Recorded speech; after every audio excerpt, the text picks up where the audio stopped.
Joyce mayor മിനിസ്ട്രീസിന്റെ സുഹൃത്തുക്കളും പങ്കാളികളുമാണ് ഈ programme സംപ്രേഷണം ചെയ്യാൻ സാധ്യമാക്കിയത്. ഹൃദയത്തിൽ ക്ഷമിക്കാനാവായ്മ കൊണ്ട് നടക്കുന്നത് ചെളിയിൽ കളിക്കുന്നത് പോലെ തന്നെയാണ്. ശത്രു മരിക്കുമെന്ന് വിചാരിച്ച് വിഷം കഴിക്കുന്നത് പോലെയാണ്. ഞാൻ ജോയ്സ് മേയർ. ദൈവം നിങ്ങളുടെ എല്ലാ മുറിവുകളെയും സൗഖ്യമാക്കും എന്ന് ഞാൻ വിശ്വസിക്കുന്നു. എല്ലാവർക്കും പ്രലോഭനങ്ങൾ ഉണ്ടാവും. പക്ഷേ അതിനെ മുളയിൽ തന്നെ മുറിച്ചു കളയണം. നിങ്ങളുടെ ഉള്ളിൽ നടക്കുന്നത് എന്താണെന്നതിനെക്കുറിച്ച് ചിന്തിക്കൂ. ഇതാണ് ഇന്ന് നിങ്ങൾക്ക് ഞാൻ തരുന്ന സന്ദേശം. നിങ്ങളുടെ ഉള്ളിൽ നടക്കുന്നത് എന്താണ് എന്നതിനെക്കുറിച്ച് ചിന്തിക്കൂ. കാരണം അതിനെക്കുറിച്ചാണ് ദൈവം ആശങ്കപ്പെടുന്നത്. ഹൃദയശുദ്ധിയുള്ളവർ ഭാഗ്യവാന്മാർ, അവർ ദൈവത്തെ കാണും. എന്താണ് അർത്ഥം? നിങ്ങൾ ദൈവത്തെ കാണും. അവൻ പറയുന്നത് വ്യക്തമായി കേൾക്കും എന്നാണ് അതിൻ്റെ അർത്ഥം. നിങ്ങൾക്ക് കൂടുതൽ വിവേകമുണ്ടാവും. ദൈവ സാന്നിധ്യം കൂടുതൽ ആസ്വദിക്കും. സൗമ്യതയുള്ളവരെ ദൈവം സ്നേഹിക്കും എന്ന് ബൈബിളിൽ പറഞ്ഞിട്ടുണ്ട്. നിങ്ങളുടെ ആഭരണങ്ങളെക്കുറിച്ചും മുടിയെക്കുറിച്ചും പുറമേയുള്ള കാര്യങ്ങളെക്കുറിച്ചുമല്ല ദൈവം ശ്രദ്ധ പതിപ്പിക്കുന്നത് നിങ്ങളുടെ ഉള്ളിൽ സംഭവിക്കുന്നത് എന്താണെന്നതിനെക്കുറിച്ചാണ്. നിങ്ങളുടെ പുറമേയുള്ള ജോലി കഴിഞ്ഞിട്ട് അകത്ത് എന്താണ് സംഭവിക്കുന്നതെന്ന് പറയാമോ?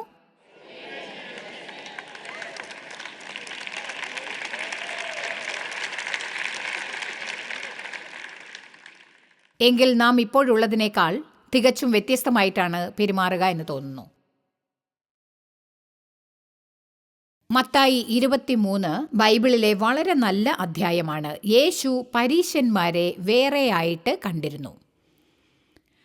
അവർ കപടവിശ്വാസികളായിരുന്നു. മറ്റുള്ളവരോട് എന്ത് ചെയ്യണമെന്ന് പറയും, എന്നാൽ അവർ അപ്രകാരം പ്രവർത്തിക്കില്ല. 25 വാക്യത്തിൽ നിന്ന് ആരംഭിക്കുന്നു. 23 അധ്യായം 25. അയ്യോ, ശാസ്ത്രിമാരും പരീശന്മാരുമായുള്ളവരെ! കുറെ കാലത്തോളം എന്നതിൻ്റെ അർത്ഥം എനിക്ക് അറിയില്ലായിരുന്നു. ഒടുവിൽ ഞാൻ അതിനെക്കുറിച്ച് കുറേശ്ശെ പഠിക്കാൻ ശ്രമിച്ചു. അത് നമുക്ക് സംഭവിക്കാവുന്ന ഏറ്റവും മോശമായ ദുരിതത്തെ പറ്റിയുള്ളതാണ്. കപടഭക്തിക്കാരായ ശാസ്ത്രിമാരും പരീശന്മാരുമായുള്ളവരെ, നിങ്ങൾക്ക് കഷ്ടം! നിങ്ങൾ കിണ്ടിക്കിണ്ണങ്ങളുടെ പുറം വെടിപ്പാക്കുന്നു, എന്നാൽ അകത്തോ കവർച്ചയും അതിക്രമവും ആത്മപ്രശംസയും കുബുദ്ധിയും ആകുന്നു. കുരുടനായ പരീശനെ, കിണ്ടികിണ്ണങ്ങളുടെ പുറം വെടിപ്പാക്കുന്നതിനു മുൻപ് അവയുടെ അകം വെടിപ്പാക്കി വയ്ക്കുക. നിങ്ങൾക്കറിയാമോ, ബൈബിളിൽ പറയുന്നു, മനസ്സ് പുതുക്കി നിങ്ങൾ രൂപാന്തരപ്പെടണം എന്ന് പറയുന്നു. രൂപാന്തരപ്പെടേണ്ടത് ഉള്ളിൽ നിന്നാണ്. ലോകം അതിന് തക്കതായ വിധത്തിൽ നാം മാറണം എന്നാഗ്രഹിക്കുന്നു. പക്ഷേ ദൈവം പറയുന്നത് നമ്മുടെ ഹൃദയമാണ് ശരിക്കും മാറേണ്ടത് എന്നാണ്. അതാണ് യേശു പറയുന്നത്, കപടഭക്തിക്കാരും ശാസ്ത്രിമാരും പരീശന്മാരുമായുള്ളവർ, നിങ്ങൾക്ക് കഷ്ടം! ഈ വചനം എനിക്ക് വളരെ ഇഷ്ടമുള്ള ഒന്നാണ്. നിങ്ങൾ വെള്ള തേച്ച ശവക്കല്ലറകൾ പോലെയാകുന്നു. അത് പുറമേ നിന്ന് മനോഹരമാണെങ്കിലും അതിനകത്ത് മുഴുവനും മരിച്ച മനുഷ്യന്റെ എല്ലുകളാണ്. ആംപ്ലിഫൈഡ് ബൈബിൾ പറയുന്നു, നിങ്ങൾ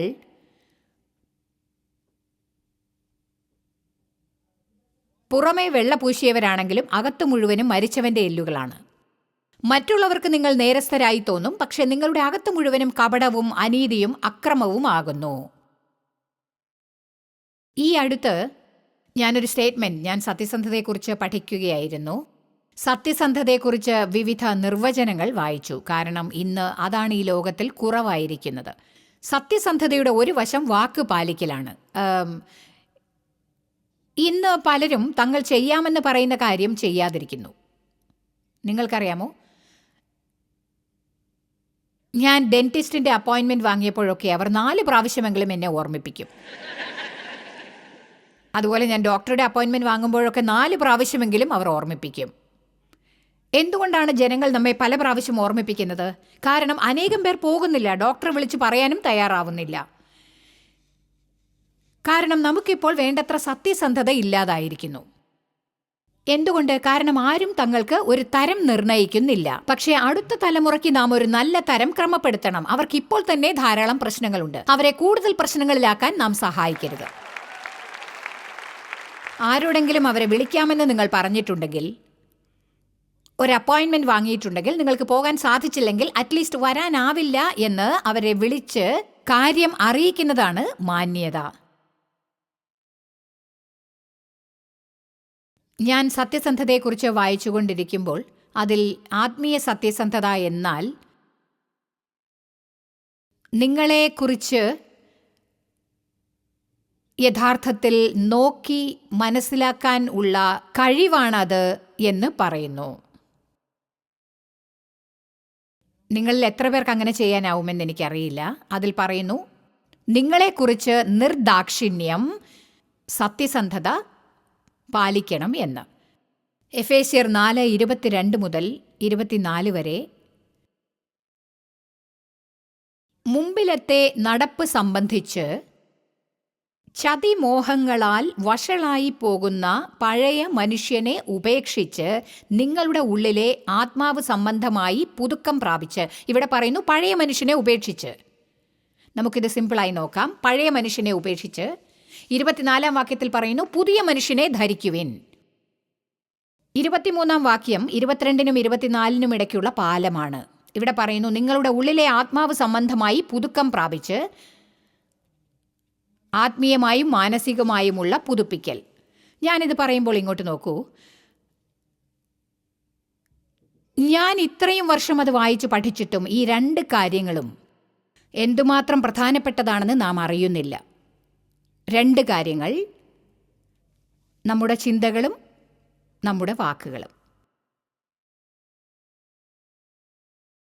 ബൈബിൾ പറയുന്നു ജീവന്റെയും മരണത്തിന്റെയും ശക്തി നാവിലാണെന്ന്. നിങ്ങൾക്കറിയാമോ? നാം അത് ശരിക്കും വിശ്വസിക്കുകയാണെങ്കിൽ, അത് ശരിക്കും വിശ്വസിച്ചാൽ, അതിനെക്കുറിച്ച് ഇപ്പോഴും എനിക്കൊരു വെളിപ്പാടില്ലെന്നറിയാമോ? കാരണം ഞാൻ ഇപ്പോഴും പറയാൻ പാടില്ലാത്ത കാര്യങ്ങൾ പറഞ്ഞുകൊണ്ടിരിക്കാറുണ്ട്. നിങ്ങളാരും അങ്ങനെ ചെയ്യുന്നുണ്ടാവില്ലെന്നറിയാം. പക്ഷേ എനിക്കിപ്പോഴും അതൊരു പ്രശ്നം തന്നെയാണ്. എൻ്റെ വരം എൻ്റെ നാവിലാണ്. എന്നാൽ എൻ്റെ ഏറ്റവും വലിയ പ്രശ്നവും അതായിരിക്കും. നാം മനസ്സ് പുതുപ്പിച്ചുകൊണ്ടേയിരിക്കണം.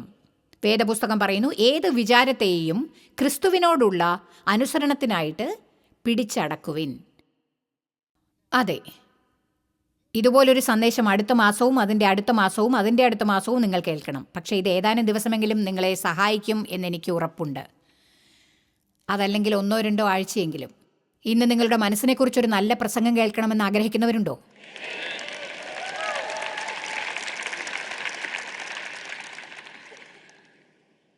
ഒന്ന് തിമോത്തിയോസ് 6:9-10. ധനികന്മാരാകുവാൻ ആഗ്രഹിക്കുന്നവർ പരീക്ഷയിലും കെണിയിലും കുടുങ്ങുകയും മനുഷ്യർ സംഹാരനാശങ്ങളിൽ മുങ്ങിപ്പോകാൻ ഇടവരുന്ന മൗഢ്യവും ദോഷകരവുമായ പല മോഹങ്ങൾക്കും ഇരയായിത്തീരുകയും ചെയ്യുന്നു. ഞാൻ നിങ്ങളെ തൃപ്തരാകുവാൻ പഠിക്കണം എന്ന് പ്രോത്സാഹിപ്പിക്കുകയാണ്. നിങ്ങൾ പറയും, ജോയ്സ്, നിങ്ങൾ എൻ്റെ ജീവിതം ജീവിച്ചിരുന്നെങ്കിൽ ഒരിക്കലും തൃപ്തിപ്പെടാൻ നിങ്ങൾക്ക് കഴിയില്ല. എന്നാൽ ഞാൻ പറയട്ടെ, പൗൽ ഇങ്ങനെ പറഞ്ഞു, തൃപ്തിപ്പെടാൻ ഞാൻ പഠിച്ചു എന്ന്. എന്നാൽ തൃപ്തിപ്പെട്ടേ മതിയാവൂ എന്നില്ല എന്ന് അദ്ദേഹം പഠിച്ചിട്ടുണ്ടാവുമെന്ന് എനിക്ക് തോന്നുന്നു. കാരണം അസംതൃപ്തി നിങ്ങളെ എത്തേണ്ടിടത്ത് എത്തിക്കില്ല. നിങ്ങൾക്കുള്ളതിൽ നന്ദിയുള്ളവരായിരിക്കുമ്പോൾ മാത്രമേ കൂടുതൽ സംതൃപ്തി ഉണ്ടാവൂ. ഞാൻ ഒരിക്കലും ഒരു കാര്യത്തിനായി പ്രാർത്ഥിച്ചത് ഓർക്കുന്നു. ദൈവം അപ്പോൾ എൻ്റെ ഹൃദയത്തിൽ തോന്നിപ്പിച്ചു, ഞാൻ എന്തിനു നിനക്ക് കൂടുതൽ തരണം? ഇപ്പോഴുള്ളതിന് നീ പരാതി പറഞ്ഞുകൊണ്ടിരിക്കുകയാണല്ലോ. സംതൃപ്തരാവാൻ പഠിക്കൂ. സംതൃപ്തിയെക്കുറിച്ച് ആംപ്ലിഫൈഡ് ബൈബിളിൽ പറയുന്നു, നിങ്ങൾ ഏത് അവസ്ഥയിലായിരുന്നാലും ഒരിക്കലും അതിനെക്കുറിച്ച് വിഷമിക്കാതെ സംതൃപ്തി ഉള്ളവരായിരിക്കുവിൻ എന്ന്. അതേസമയം ഉള്ളതിൽ തൃപ്തിപ്പെടണം, എന്നാൽ ഒരിക്കലും മാറ്റമുണ്ടാവരുതെന്നല്ല. നിങ്ങളുടെ ജീവിതത്തിൽ മാറ്റമുണ്ടാവണം എന്ന അഥവാ മാറ്റമുണ്ടാക്കണമെന്ന സന്ദർഭം ഉണ്ടാവില്ലെന്നർത്ഥമില്ല. എന്നാൽ ഇപ്പോഴുള്ള സ്ഥലത്ത് ദൈവവിശ്വാസത്തോടെ സന്തോഷത്തോടെ ജീവിക്കാനാവും എന്നർത്ഥം. ഇങ്ങനെ ചിന്തിച്ച് ജീവിതം പാഴാക്കരുത്. ഇങ്ങനെയുണ്ടായാൽ ഞാൻ സന്തോഷിക്കും, ഇങ്ങനെയുണ്ടെങ്കിൽ ഞാൻ സന്തോഷിക്കും. കാരണം എല്ലാ ദിവസങ്ങളും നിങ്ങൾക്ക് നഷ്ടപ്പെടും. സന്തോഷമുള്ളവരായിരിക്കാൻ നാം പഠിക്കണം. അതായത് കഴിഞ്ഞ 1 വർഷം എനിക്ക് കഷ്ടപ്പാടുകളുടെ വർഷമായിരുന്നു. എന്നാൽ അതേസമയം ഞാൻ സന്തോഷവതിയായിരുന്നു എന്നുള്ളത് വളരെ രസകരമാണ്. ഞാനത് വളരെ സന്തോഷത്തോടെ നേരിട്ടു. ഈ സംഭവം നിങ്ങൾ കേട്ടിട്ടുണ്ടാവും.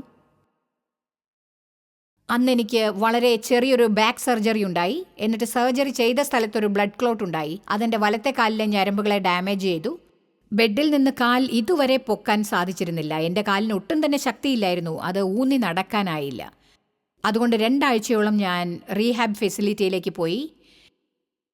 തുടക്കത്തിൽ ഞാൻ പറഞ്ഞു, ദൈവമേ, എല്ലാ കാര്യങ്ങളും ചെയ്യാൻ എന്നെ സഹായിക്കണേ. പരാതി പറയാൻ ഞാൻ ഇഷ്ടപ്പെടുന്നില്ല. ഞാൻ പിറുപിറുക്കാനും പോകുന്നില്ല. എനിക്ക് കുഴപ്പത്തോടെ ജീവിക്കാനും ഇഷ്ടമല്ല. എന്തുകൊണ്ട് ദൈവമേ, എന്തുകൊണ്ടാണിത് സംഭവിച്ചതെന്ന് എനിക്ക് മനസ്സിലാവുന്നില്ല. എല്ലാം ശരിയായി നടന്നാൽ, എൻ്റെ ആഗ്രഹപ്രകാരം എല്ലാം നടന്നാൽ നന്നായിരിക്കും എന്ന് ഞാൻ ആഗ്രഹിച്ചു. എന്നാൽ ഞാൻ പ്രോത്സാഹിപ്പിക്കുന്നു, അടുത്ത പ്രാവശ്യം നിങ്ങൾക്ക് പ്രശ്നമുണ്ടാകുമ്പോൾ ഉടനെ പ്രാർത്ഥിക്കൂ, ഇത് ശരിയായി ചെയ്യാൻ എന്നെ സഹായിക്കണേ. നന്ദി. ഇത് ശരിയായി ചെയ്യാൻ സഹായിക്കുക. അങ്ങനെ 2 ആഴ്ചയ്ക്ക് ശേഷം ഒരു വാക്കറിൽ ഞാൻ വീട്ടിലേക്ക് തിരിച്ചു വന്നു. അപ്പോൾ എൻ്റെ രീതിയിൽ ഞാൻ വിചാരിച്ചു എല്ലാം ശരിയായി കഴിഞ്ഞു എന്ന്. പക്ഷേ സത്യം എന്താണെന്ന് വെച്ചാൽ, ഞാൻ വാക്കറിൽ ഘടിപ്പിച്ചിരുന്ന ഫോണിൽ സംസാരിക്കുകയായിരുന്നു. അപ്പോൾ തെറ്റായ ഭാഗത്തേക്ക് തിരിഞ്ഞു. എൻ്റെ കാലിന് വേണ്ടത്ര ശക്തിയില്ലായിരുന്നു. ഞാൻ വീണു, ഈ കാലിലെ എല്ല് പൊട്ടി. അതോടെ 2 കാലും നടക്കാൻ വയ്യാതായി. എന്നിട്ട് 2.5 മാസം ഞാൻ വീൽ ചെയർ ഉപയോഗിച്ചുകൊണ്ടിരുന്നു. 2 കാലും നടക്കാനാവാതെ വീൽ ചെയറിൽ ജീവിക്കുക എന്നത് എത്ര പ്രയാസമാണ് അല്ലേ? അതിൽ നിന്ന് എഴുന്നേറ്റ് ടോയ്ലറ്റിൽ പോകാൻ ഒരു സ്ലൈഡിംഗ് ബോർഡ് ഉപയോഗിക്കേണ്ടി വരും. ഓരോ പ്രാവശ്യവും സ്ലൈഡ് ചെയ്ത് പോകാൻ ഞാൻ പഠിച്ചു. ഏതായാലും എൻ്റെ പ്രശ്നങ്ങൾ പരിഹരിക്കപ്പെട്ടു. എന്നാലും കാലിലെ ഞരമ്പുകൾ കാരണം എനിക്ക് നല്ല ബാക്ക് പെയിൻ ഉണ്ടായി. അതുകൊണ്ട് എനിക്ക് നെർവ് അബ്ലേഷൻ ചെയ്യേണ്ടി വന്നു. അതായത് ഞരമ്പുകളുടെ അറ്റങ്ങൾ പൊള്ളിക്കണം. എൻ്റെ മുതുക് അപ്പോഴും വേദനിച്ചിരുന്നു, പക്ഷേ തലച്ചോറിനത് അറിയില്ലായിരുന്നു. അതേതായാലും നല്ല കാര്യമാണ്. പിന്നീട് ജനുവരിയിൽ ഒരു രാത്രി എനിക്ക് ബാത്റൂമിൽ പോകണമെന്ന് തോന്നി എഴുന്നേറ്റു. എന്താണ് ചെയ്തതെന്നറിയില്ല. ഞാൻ തല കറങ്ങി മാർബിൾ തറയിൽ മലർന്നടിച്ചു വീണു.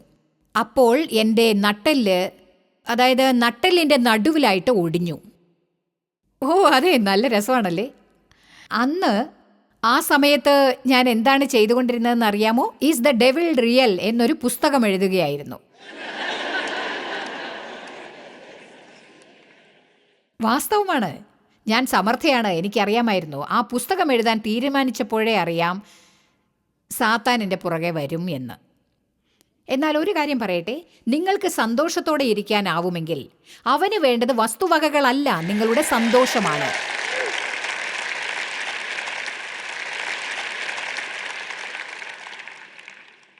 അതുപോലെ കഴിഞ്ഞ ആഴ്ച എനിക്കൊരു ഇംപ്ലാന്റ് ചെയ്യാനുണ്ടായിരുന്നു, ഒരു ടൂത്ത് ഇംപ്ലാന്റ്. അതെന്താണെന്ന് നിങ്ങൾക്കറിയില്ലെങ്കിൽ പറയാം. എല്ലിൽ ഒരു സ്ക്രൂ ഇട്ട് വെക്കും. അതിനുശേഷം അതിനകത്തേക്ക് പല്ല് വെക്കാനായി ഒരു 3 മാസമെങ്കിലും നിങ്ങൾ കാത്തിരിക്കേണ്ടതായി വരും. പല്ലില്ലാതെ പ്രസംഗിച്ചാൽ ശരിയാവുമെന്ന് എനിക്ക് തോന്നുന്നില്ല. അതുകൊണ്ട് എനിക്കത് ചെയ്യേണ്ടി വന്നു. അങ്ങനെ 3 മാസത്തോളമുള്ള കാത്തിരിപ്പിന് ശേഷം ഡെന്റിസ്റ്റ് പറഞ്ഞു, ഇംപ്ലാന്റ് ചെയ്യാൻ പറ്റില്ല, സോറി. കാരണം ഇംപ്ലാന്റ് ചെയ്യാൻ നിങ്ങൾക്ക് വേണ്ടത്ര എല്ലില്ല. എന്നിട്ട് അവർ ഒരു പശുവിൻ്റെ എല്ല് ചുരണ്ടി എൻ്റെ വായ്ക്കകത്ത് വെച്ചു. വായ തുറന്നാൽ മൂ എന്നൊരു ശബ്ദം വരില്ലെന്ന് തോന്നുന്നു. നിങ്ങളെപ്പോലെ ഞാനും ഒരു യഥാർത്ഥ ജീവിതം നയിക്കുന്നുണ്ടെന്നാണ് ഞാൻ പറയുന്നത്. കമോൺ.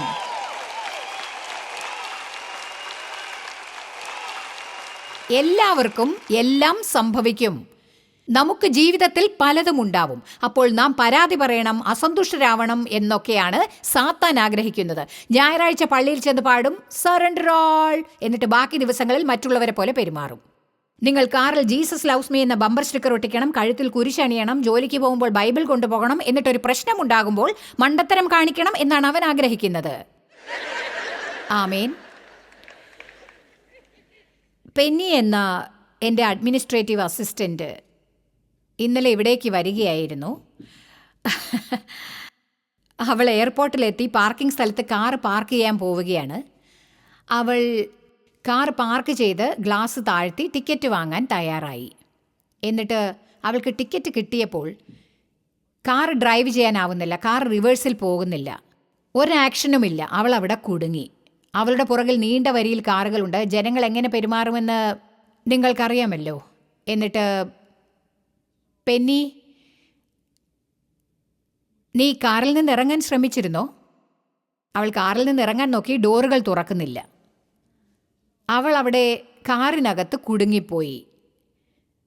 അവൾക്ക് ടിക്കറ്റ് കൊടുത്ത സ്ത്രീയാണെന്ന് തോന്നുന്നു. അവർ പറഞ്ഞു, കാർ ഇവിടെ പാർക്ക് ചെയ്യാൻ പാടില്ല. പെന്നി പറയാൻ നോക്കി, കാർ എടുക്കാൻ വയ്യ, കുടുങ്ങിയിരിക്കുകയാ. എന്നിട്ട് ഒടുവിൽ ആരോ ഡോർ തുറന്നു കൊടുത്തു. അവൾക്ക് ഡോർ തുറക്കാനും അടയ്ക്കാനും സാധിച്ചു. വീണ്ടും അവളുടെ കാർ പ്രവർത്തിക്കാൻ തുടങ്ങി. ഇത് വല്ലാത്ത കഷ്ടമാണ്.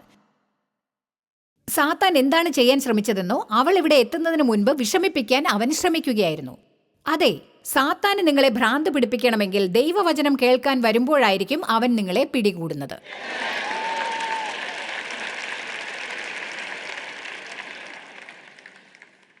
നമുക്ക് പൊട്ടത്തരമായ കാര്യങ്ങൾ സംഭവിക്കും. ഞാൻ പറഞ്ഞില്ലേ, സാത്താൻ ആവശ്യം നിങ്ങളുടെ വസ്തുക്കളല്ല. കാരണം കർത്താവിൻ്റെ സന്തോഷമാണ് നിങ്ങളുടെ ബലം. അതുപോലെ എൻ്റെ ഒരു മകൾ, എനിക്ക് 2 പെൺകുട്ടികളും 2 ആൺകുട്ടികളുമുണ്ട്. എൻ്റെ ഒരു മകൾ, അവളാണ് ഇളയത്, അവൾക്ക് 54 വയസ്സുണ്ട്. പക്ഷേ അവൾ രാവിലെ എന്നെ വിളിച്ച് ചോദിച്ചു, മമ്മിയുടെ പല്ലിൻ്റെ കാര്യം എന്തായി? ഞാൻ ചിരിക്കാൻ തുടങ്ങി. ഞാൻ കുലുങ്ങി കുലുങ്ങി ചിരിച്ചുകൊണ്ടേയിരുന്നു. അവൾ ചോദിച്ചു, ഇതിൽ ചിരിക്കാൻ എന്താ ഉള്ളത്? ഞാൻ പറഞ്ഞു, അത് നടന്നില്ല. അവൾ ചോദിച്ചു, എന്നിട്ടാണോ മമ്മി ചിരിക്കുന്നത്? ഞാൻ പറഞ്ഞു, സങ്കീർത്തനം 2 ദൈവം സ്വർഗത്തിൽ നിന്ന് തൻ്റെ ശത്രുക്കളെ നോക്കി ചിരിക്കുമെന്ന്. അതുകൊണ്ടാണ് ഞാൻ ചിരിക്കാൻ തീരുമാനിച്ചത്. അതെന്തുകൊണ്ടാണെന്നോ, കാരണം ദൈവം വിജയം വരിച്ചു. ദൈവത്തെ സ്നേഹിച്ച് അവൻ്റെ ഉദ്ദേശപ്രകാരം വിളിച്ചവർക്ക് എല്ലാ കാര്യങ്ങളും നന്മയിൽ കലാശിക്കുന്നതാണ്. കയ്പും നിരാശയും തോന്നുന്നതിനേക്കാൾ ചിരിക്കുമ്പോൾ നമുക്ക് പെട്ടെന്ന് വിജയം നേടാൻ സാധിക്കും. ആമേൻ. ആർക്കെങ്കിലും അവരുടെ ജീവിതത്തിൽ ചിരിക്കാവുന്നതായിട്ട് എന്തെങ്കിലും ഉണ്ടോ? ബൈബിൾ അത് പറയുന്നുണ്ടെന്നറിയാമോ? പണത്തോടുള്ള സ്നേഹമാണ് ദോഷത്തിൻ്റെ അടിസ്ഥാനം. പണം ദോഷമല്ല. പണം കൊണ്ട് അനേകർക്ക് നല്ലത് ചെയ്യാൻ സാധിക്കും. എന്നാൽ പണത്തെ അധികമായി സ്നേഹിച്ചാൽ അത് സമ്പാദിക്കാനായി നിങ്ങൾ തെറ്റായ കാര്യങ്ങൾ ചെയ്യും. ഉദാഹരണത്തിന്, ജനങ്ങൾ പണമുണ്ടാക്കാനായി നിശ്ചയിച്ചിരിക്കുന്ന പരിധി കടന്നു പോകും. എന്നിട്ട് അവർ പല പാപങ്ങളിലും വീഴും. ദൈവത്തെ തിരസ്കരിക്കും, കുടുംബത്തെ തിരസ്കരിക്കും, പണമുണ്ടാക്കാനായി സത്യസന്ധതയിൽ വിട്ടുവീഴ്ച കാണിക്കും. ചിലപ്പോൾ ജനങ്ങൾ വല്ലാതെ തളരും. അപ്പോൾ അവർ തെറ്റായ മാർഗത്തിലേക്ക് കടക്കും. അത് ചെയ്യുന്നതിൽ യാതൊരു മാനക്കേടുമില്ലെന്ന് അവർ വിചാരിക്കും. ജീവിതത്തിലെ ആദ്യത്തെ 50 വർഷം സമ്മർദ്ദത്തോടെയും വ്യാധിയോടെയും പണമുണ്ടാക്കാനായി പരിശ്രമിക്കും. കാരണം ബാക്കി 50 വർഷം സന്തോഷിക്കാമല്ലോ. പക്ഷെ അവിടെ എത്തുമ്പോഴേക്കും സന്തോഷിക്കാനുള്ള ശക്തി ഉണ്ടാവില്ല. നിങ്ങളുടെ കൂടെ അത് ആസ്വദിക്കാൻ ആരും ഉണ്ടാവില്ല. കാരണം നിങ്ങൾ ബന്ധങ്ങൾക്ക് വേണ്ടി സമയം ചിലവാക്കിയില്ല. പണത്തെ സ്നേഹിക്കരുത്, ദൈവത്തെ സ്നേഹിക്കൂ. പണം കൊണ്ട് മറ്റുള്ളവരെ സഹായിക്കൂ. ആമേൻ. ചെളിയിൽ കളിച്ചാൽ വൃത്തികേടാകാതിരിക്കില്ല. ക്ഷമിക്കാനാവായ്മയുടെ കാര്യമോ? ഇന്നത്തെ സെഷൻ അവസാനിക്കുന്നതിന് മുൻപ് അതിനെക്കുറിച്ച് കുറച്ചു നേരം സംസാരിച്ചാലോ?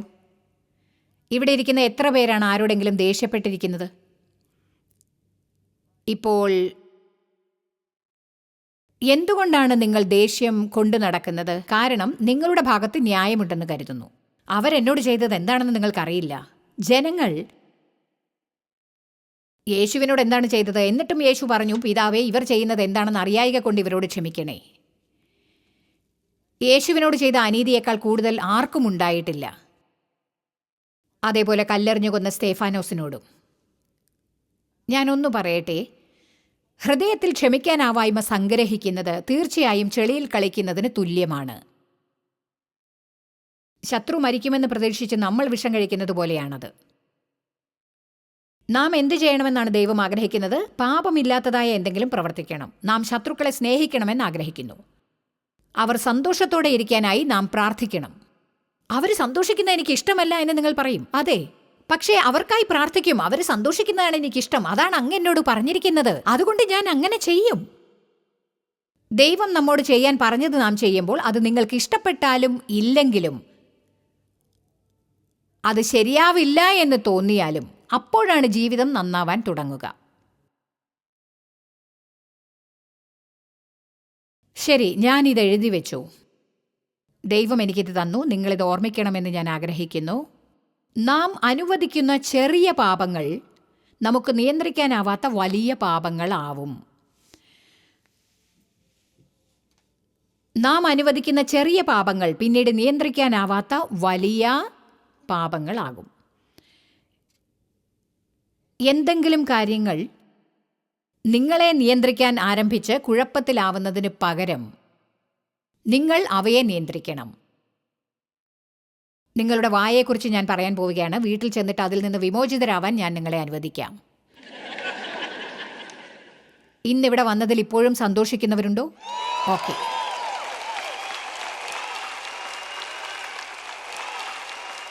രണ്ട് വിധത്തിലുള്ള പാപങ്ങളുണ്ടെന്നറിയാമോ? ഒന്ന് അനിയന്ത്രിതമായ പാപം, മറ്റൊന്ന് നിയന്ത്രിതമായ പാപം. അനിയന്ത്രിതമായ പാപം എന്ന് പറഞ്ഞാൽ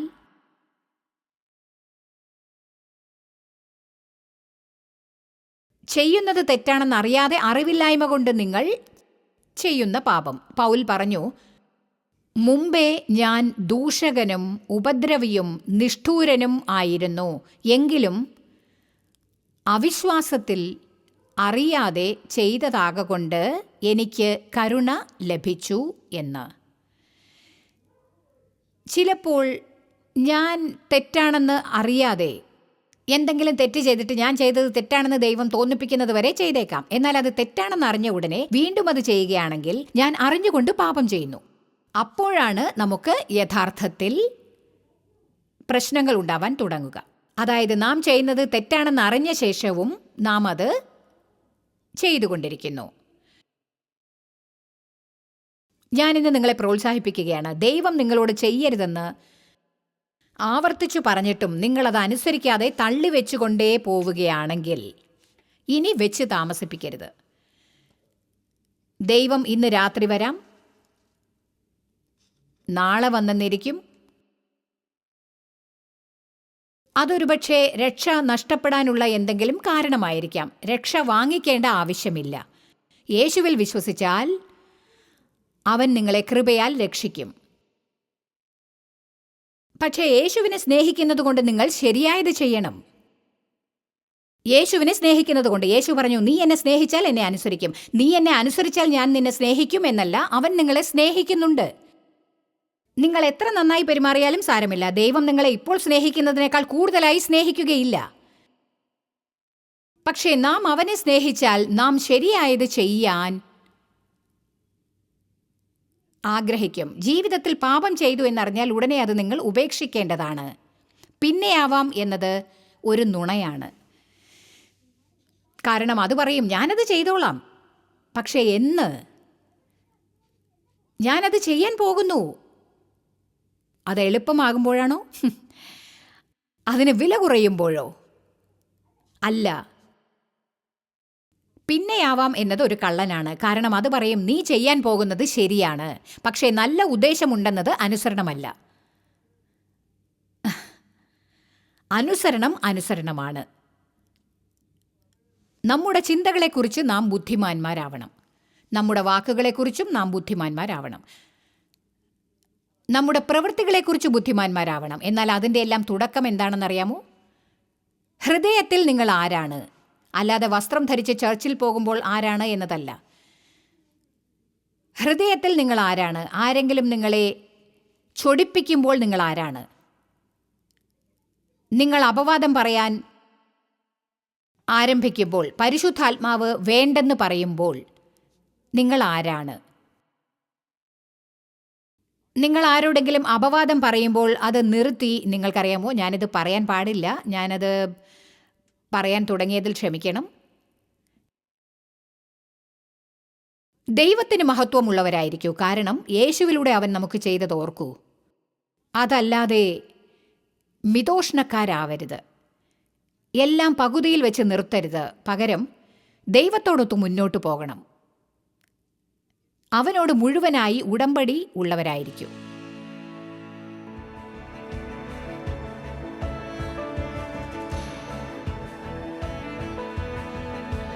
ജോയ് സി മേയർ മിനിസ്ട്രീസിന്റെ സുഹൃത്തുക്കളും പങ്കാളികളുമാണ് ഈ പ്രോഗ്രാം സംപ്രേഷണം ചെയ്യാൻ സാധ്യമാക്കിയത്.